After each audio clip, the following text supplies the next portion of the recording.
అందరికీ నమస్తే అండి. ఇరాన్కి అండ్ ఇజ్రాయెల్ అమెరికాకి మధ్య యుద్ధం నెల రోజులు దాటింది. సో యుద్ధం ప్రభావం రోజు రోజుకి పెరుగుతూ ఉంది. పరిమితులు హద్దులు వదిలేసి భూతల పోరుకు కూడా సిద్ధమవుతున్నారు. అణు కేంద్రాల మీద, విద్యుత్ కేంద్రాల మీద కూడా దాడులు చేసుకుంటున్నారు. ఒకవైపు చర్చలు జరుపుతున్నాయి అని ప్రకటిస్తూనే, మరోవైపు చర్చలు ఏమీ లేవు, ఇరాన్ లొంగిపోవాల్సిందే, మేము చెప్పిన మాట వినాల్సిందే, హర్మూజ్ జలసంధి మాకు వదిలేయాల్సిందే, అది ట్రంప్ జలసంధి ఇక మీదట అని డొనాల్డ్ ట్రంప్ చెప్తుంటే, అసలు మేము వదులుకోము, తిరిగి ఆ హర్మూజ్ జలసంధి మీదుగా వెళ్ళే నౌకల నుంచి టోల్ వసూలు చేస్తాము అని ఇరాన్ తాజాగా ఒక నిర్ణయం తీసుకుంది.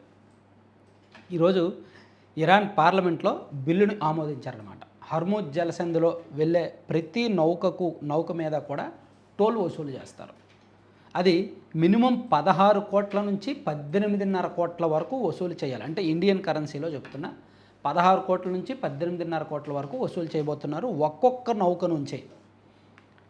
సో దాని ప్రాధాన్యత ఏంటి, దానివలన ప్రపంచ దేశాలకు జరిగే నష్టం ఏంటి అనేది చూసుకుంటే, ప్రపంచవ్యాప్తంగా ఈ చమురు రవాణాకు ఇది ఒక శ్వాసనాళం లాంటిదన్నమాట. హర్మూజ్ జలసంధి అనేది చాలా సన్నని సముద్ర మార్గం. ఇది ఈ సందు నుంచే ఇప్పుడు మనకి చమురు ఎక్కువగా ఉత్పత్తి అయ్యేది Gulf countries, Saudi Arabia, Kuwait, ఆ గల్ఫ్ కంట్రీస్లో.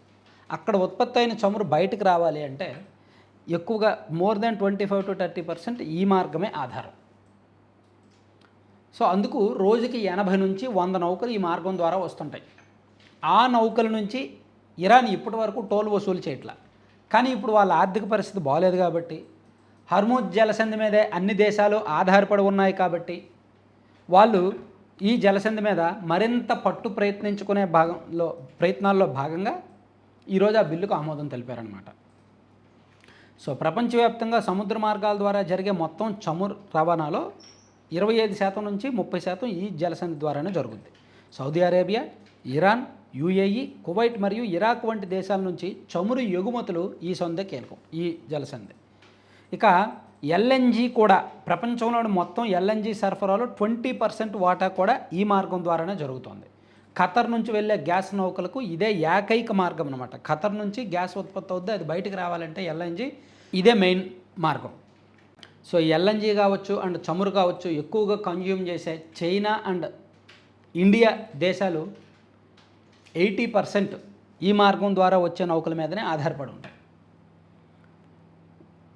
జపాన్ అండ్ దక్షిణ కొరియా కూడా.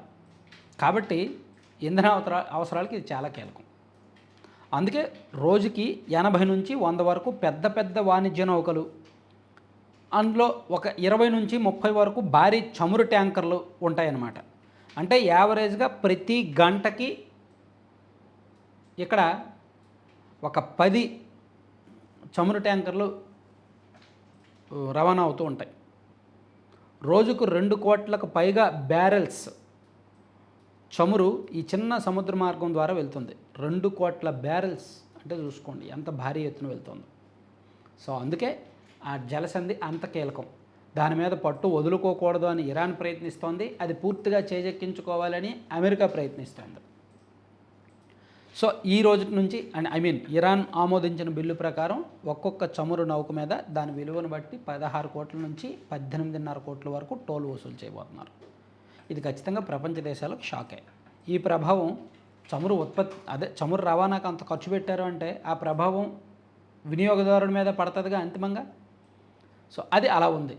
కేవలం పశ్చిమాసియా యుద్ధం కారణంగానే ఇరాన్ ఈ నిర్ణయం తీసుకుంది.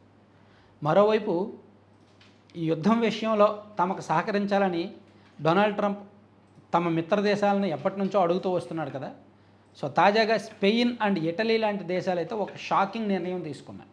అమెరికా యుద్ధ విమానాలు ఆ దేశ గగనతలంలోకి ప్రవేశం లేదు అని గతంలోనే స్పెయిన్ ఒక నిర్ణయం తీసుకుంటే, తాజాగా ఇటలీ కూడా ఆ నిర్ణయం తీసుకున్నాయి. సో ఈ మేరకు అమెరికా ప్రభుత్వానికి చెప్పేశాయి ఈ 2 దేశాలు కూడా, అసలు మీ యుద్ధ విమానాలు, ఇరాన్తో యుద్ధం చేయాలనుకున్న యుద్ధ విమానాలు ఏవి కూడా మా దేశ గగనతలంలోకి రావడానికి వీల్లేదు, ప్రవేశం లేదు అని చెప్పేశారు. ఇప్పటికే నాటో దేశాలు కావచ్చు, యూరోపియన్ దేశాలు కావచ్చు, ఇరాన్తో యుద్ధం విషయంలో ట్రంప్కి సహకరించట్లేదు, ట్రంప్ పిలుపుకి స్పందించడం లేదు. ఇప్పుడు తాజాగా ఈ దేశాలు ఒక రకంగా రివర్స్ అయ్యాయి, సహకరించడం లేదు సరికదా వ్యతిరేకిస్తున్నాయి అన్నమాట. సో దాంతో డొనాల్డ్ ట్రంప్కి ప్రపంచ దేశాల్లో ఏ మేరకు వ్యతిరేకత ఉంది అనడానికి ఈ నిర్ణయం కూడా ఒక ఉదాహరణ. ఇట్లా పశ్చిమాసియా దేశాల మధ్య ఉద్రిక్త పరిస్థితులు, యుద్ధ పరిస్థితులు ప్రపంచ వాణిజ్యాన్ని అండ్ దౌత్యాల్ని ఎంత మేరకు మార్చాయి అనడానికి ఇవన్నీ ఒక ఫక్తు ఉదాహరణ అన్నమాట.